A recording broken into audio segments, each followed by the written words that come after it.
ये बात बोल देगा तो इसी मुद्दे पर ही चुनाव करा दीजिए। वो कहते हैं हम एमसीडी में आकर ये काम करेंगे। अरे भाई, जो आपके काम थे पहले वो तो बताओ, क्या किया आपने? हमें इतनी जहरीली सांस दे दी है कि डॉक्टर कह रहे दिल्ली में सांस लेने का मतलब है एक दिन में 50 सिगरेट का धुआं पीना। हमारे बुजुर्गों को लंग कैंसर हो रहे, हमारे बुजुर्गों के फेफड़े खराब हो रहे। तो जहरीली सांस दी, हमारी यमुना को गंदा किया, पानी साफ नहीं दिया, सीवर साफ नहीं दिया। अब मैं एक और बात बोलता हूं, दिल्ली वालों, अगर आपके घर में सीवर से आप खुश हैं, सीवर की व्यवस्था से, अगर आपके घरों में बाथरूम में गंदा कोई पानी नहीं आ रहा, गंदी बदबू नहीं आ रही, आम आदमी पार्टी को वोट दे देना। मैं और क्या बोलूं, मेरे से क्या बुलवाओगे? आम आदमी पार्टी का बहुत प्रचार कर दिया है आपने आज। क्योंकि आप क्यों आए थे दिल्ली में? अब मैं आपको बहुत ही इंटरेस्टिंग बात बताना चाहता हूं। दिल्ली के लोगों की याददाश्त बहुत कमजोर है।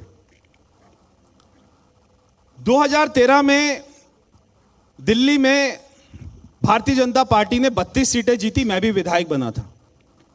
आम आदमी पार्टी ने 28 सीटें जीती, मगर सरकार किसकी बनी? आम आदमी पार्टी की। क्यों बनी? अरविंद केजरीवाल जी बच्चों के सर पे कसम खाकर बोले। किसके बच्चों के सर पे? मेरे बच्चों के सर पे नहीं, अपने बच्चों के सर पे कसम खाकर बोले मैं कांग्रेस से समर्थन नहीं लूंगा। उसी कांग्रेस के घर पहुंच गए, हमारे साथ मिलकर सरकार बनाओ। कांग्रेस के साथ मिलकर सरकार बनाई। वो आंदोलन था क्या जो अन्ना जी ने किया था? एक ही मुद्दे पर किया था। क्या किया था? लोकपाल। हमें लोकपाल लेके आना है। बहुत अच्छी बात है, आपकी सरकार बनी कांग्रेस के साथ। मैं उसी विधानसभा में बैठा था। सुबह सुबह अरविंद केजरीवाल जी, हमारा सेशन होता है प्रारंभ, और सुबह सुबह लेके आते हैं लोकपाल बिल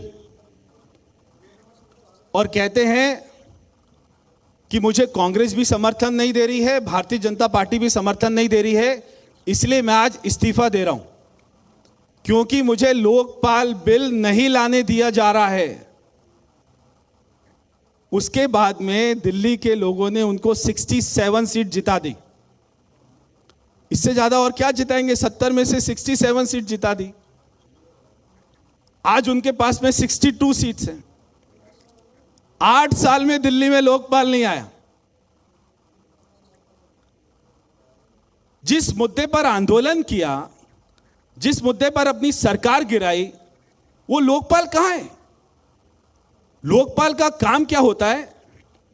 लोकपाल का काम होता है कि अगर मुख्यमंत्री भ्रष्टाचार करेगा, मंत्री भ्रष्टाचार करेगा, तो उसको जेल में डालेंगे।